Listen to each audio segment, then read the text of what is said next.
Well, the main objective of the Biden trade agenda is to develop an agenda that addresses the concerns and the priorities of workers and the American middle class. And this was really grounded in the view that our trade agreements over time became too responsive to corporate interests as income disparities in America kept growing. And so that's why the administration has developed this kind of worker-centric trade policy. There are other elements in the policy as well, and probably one of the biggest differences with the Trump trade agenda is that multilateralism is no longer a bad word in the United States. Now, the United States is working closely with its allies and partners across the spectrum of issues, but including trade issues. And I think we're going to see more and more of that. And the United States, we're back in the World Trade Organization playing a leadership role. Another element is that the trade agenda is going to align more closely with domestic priorities. And here, the areas of COVID recovery, economic recovery, and climate change come to mind. So I think you're going to see a trade component in all of these areas.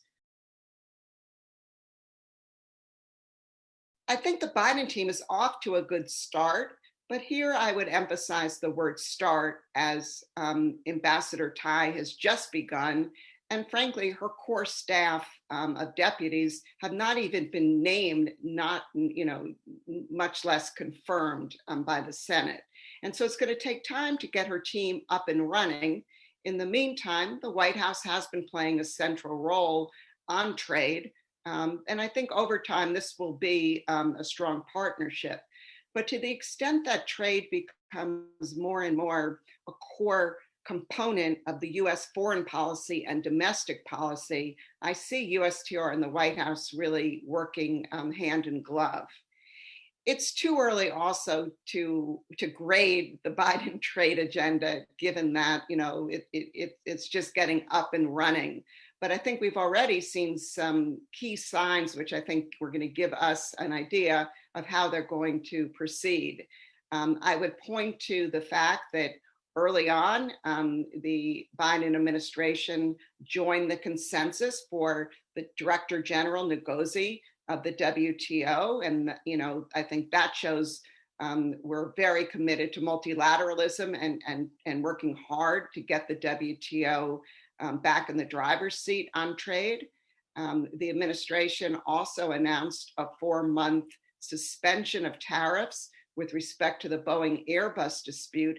And while this seems like a minor issue, I think it signals a real willingness to work with key allies and partners to address outstanding bilateral irritants, which I think derailed a lot of cooperation going forward.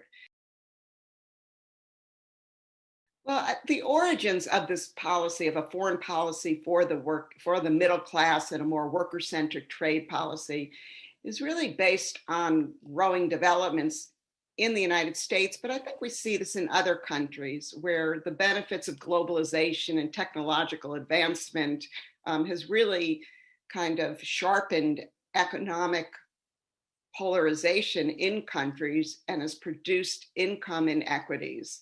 And so the middle class in America, in many ways, has not benefited from these trends. And so this foreign policy, I think, is an effort to recognize the importance of adjusting our foreign policy, including our trade policy, to be more responsive to the concerns and the priorities of the American middle class. But the question will be, how do you translate this broad concept into concrete initiatives? And that's going to be a challenge.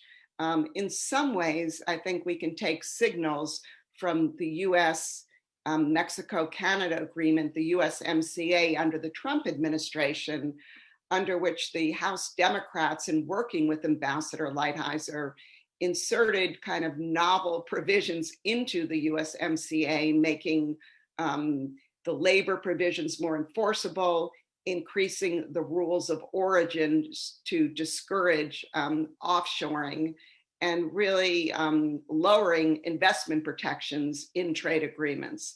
And so these are three areas where I suspect we're going to see additional work. But I think over time, we're going to see kind of more and more kind of new ideas about how this policy can be implemented and translated into concrete initiative. Well, clearly the overall China agenda is going to be front and center for the Biden administration. And right now they're conducting a review of the overall relationship with China. And one of the key differences between Trump and Biden with respect to China trade issues is that under the Trump administration, the trade issues and technology issues really drove the overall agenda with China. And I think you're going to see the Biden administration taking a much more strategic approach that includes trade, technology, but also, includes the elements of foreign policy, visas, ideological, geostrategic issues, people-to-people exchanges, the whole gamut of issues.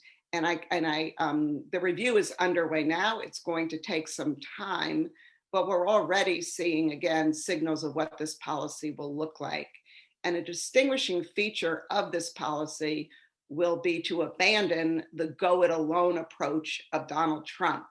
During the past 4 years, there's been a reliance on unilateral measures, including tariffs, but also technology sanctions, as well as bilateral agreements.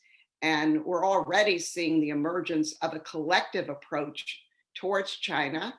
And this collective approach will involve rule-making, standard setting, but also coordinating on defensive measures, including in the technology area, I think, to make sure that when we, the United States, move forward with technology restrictions, that we try and coordinate with other countries in order to have the kind of impact that we're seeking.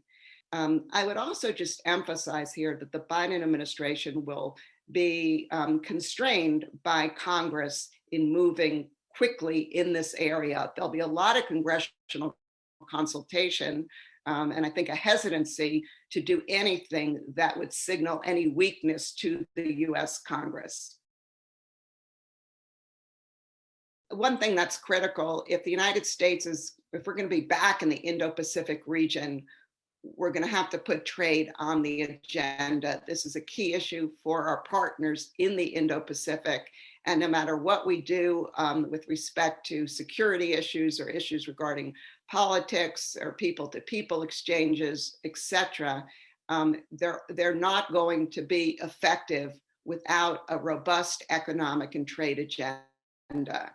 And that's going to be difficult to pursue given views in the United States, particularly about agreements like CPTPP, which frankly is politically toxic in the United States. But again, we're going to need to put forward some concrete initiatives. And here, in a recent paper that I authored for the Asia Society Policy Institute, I put forward some concrete ideas of pursuing regional agreements in the areas of digital trade or the trade issues related to climate and the environment, and or issues regarding resilient supply chains. I think all of these issues are prime and ripe for a regional agreement. And I think if we can move forward early, these could serve as building blocks perhaps towards a larger initiative such as the CPTPP. I think our trading partners need to understand if we were ever to return to the CPTPP, the United States would need to ask for significant revisions and updates. Prospects for WTO reform are better now than they have been over the past 4 years, under which the Trump administration was really not only not participating in strong reform efforts, but in many ways was kind of disassembling the effectiveness of the WTO. And again, I think with the United States not waiting for Ambassador Tai to be confirmed to join the consensus for the new Director General sends an important signal to our trading partners that we're back, we're going to lead on reform, but we all need to keep in mind that the reform efforts are going to be extremely difficult. There are many issues on the table. Different countries have different priorities in terms of what they want to address. And let's remember the WTO operates by consensus, and that means all 164 countries have to agree on any initiative. I suspect the Biden administration will be very focused on how the WTO can contribute to COVID recovery, to inclusive economic recovery, to how the WTO can help address climate change, and also the issues surrounding the treatment and the behavior of non-market economies will be very important. Well, US-Australia ties have been strong for a long time, and I see the prospects for even further deepening as excellent under the Biden administration. For all of the initiatives that I've mentioned with respect to regional and global issues in the trade arena, Australia is going to be a key partner if the United States is going to be successful. So I think you're going to see a lot of communication, not only between the leaders and the trade ministers between Canberra and Washington, but I think at all levels of our respective teams.